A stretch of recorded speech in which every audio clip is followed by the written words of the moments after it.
at a safe way. So you have to be able to go amongst the people that you serve. And you can't do it always surrounded by police or other security people. I hope that this incident today will not deter any member of Congress from meeting with their constituents, holding town halls, Congress is on your corner, all of that, because that's what democracy is about, being able to be accountable to the people who sent us to Washington. Do you foresee any kind of change as a result of this? Well, possibly changes when it comes to large gatherings of members like we had this morning. You know, Congressman Scalise, being the majority whip, had a security force with him, which I think did save lives. But had he not been there would not have been any security at either the Democratic or the Republican practice sessions. I was really pleased when I heard that the baseball game will go on, because just like having a Congress on your corner, you've got to be able to go back out and show the community, show the public, show the American people that you're not going to be defined by what happened. I'm sure there'll be security, tremendous security at the National Stadium tomorrow night, but nevertheless, I think we have to go on. When this happened, did this give you a flashback of your experience? Absolutely. You know, more so than perhaps any of the other terrible tragedies that we've experienced over the last 6 years, because it was a member of Congress and staff and police officers in this case as well. In the Tucson shooting, obviously Gabby was in office, I was one of her staff, and 2 other staff people were shot, and one of them, as you know, died, our wonderful, my deputy, Gabe Zimmerman. So yeah, I immediately thought back to that morning and how horrific it was for all of us who were there, and even more so, in some ways, for our families. Do you foresee anything, well, you didn't want to get into gun law, but it's almost inevitable, you got to ask a little bit, do you foresee any change of heart on this kind of thing? No, I really don't. I hope that we can pass some reasonable gun legislation separate from what happened today. I don't think this is an impetus one way or the other, because when Gabby was shot, there was a lot of talk about it and nothing really happened. To me, at a federal level, it's really pretty straightforward. We need to make sure that people who are prohibited from possessing a gun don't get a gun. And that means we have to make sure that background checks are across the board. But I don't want to speak about legislation more than I want to speak about the tragedy that affected the families this morning. My former colleague, Congressman Scalise, all I can say is my heart goes out to them, to the victims, and to the families, because I know what they're going through. And my wife certainly knows what Congressman Scalise's wife must be going through, because she experienced it as well. Did you say you tried to contact him, or you? Not yet. I'm going to do my best. Yeah, later on. Yeah. You may say that. Okay. I think that's probably going to do it. Is there anything you feel like you want to add? I don't know. Let me think.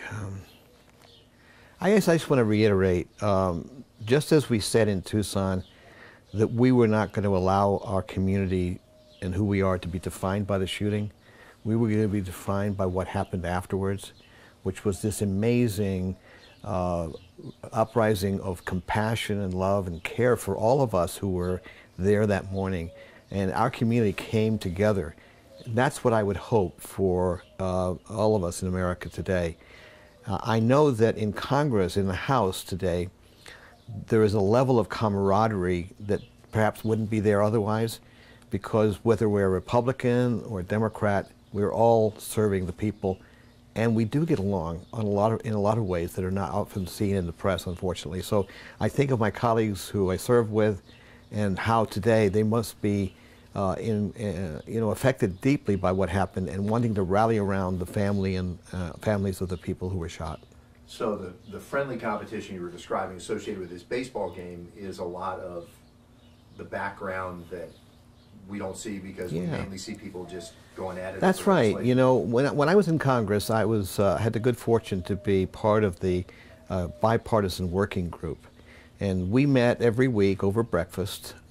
We parked our labels at the door, our Democratic or Republican labels, and we went into that room together to figure out if there's common ground. And we co-sponsored a number of bills as Democrats and Republicans together. There is that spirit in the House. It's not often seen because it's buried under the rancor that we see a lot of, but that is there. And we are, I know it's trite, but we are a family.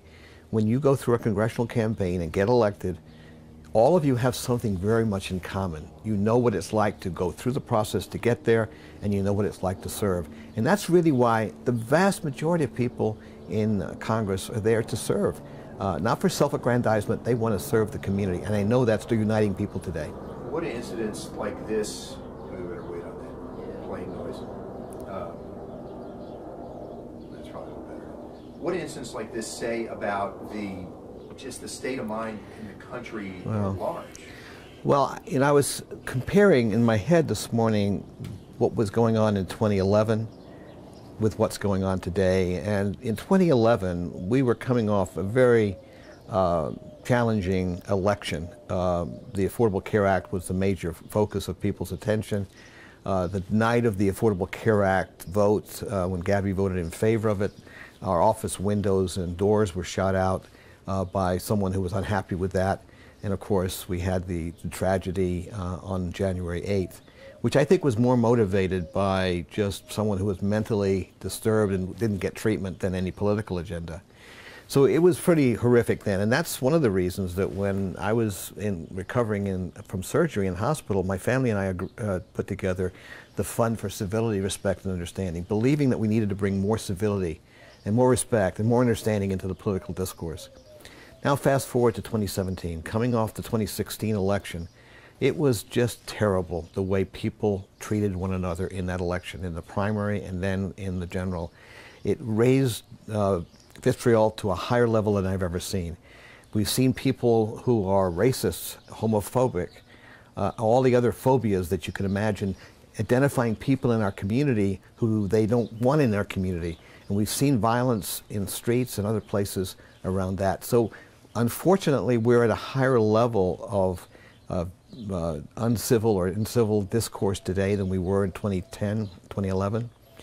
So I think what this says to all of us as leaders, whether we've served or are currently serving, is we have to stand up, united across party lines, to say violence has no place in our society and no place in our political discourse. We have to come together on that, and that's what I'm hoping will happen as a result. Well, now there are folks out there who would suggest that if you're interested in civility, you're just not tough enough. Well, I've been told that too, that you got to be tough as nails to run, and you kind of have to have a thick skin. I developed one as I ran myself because the incoming was pretty horrible to myself and to my family.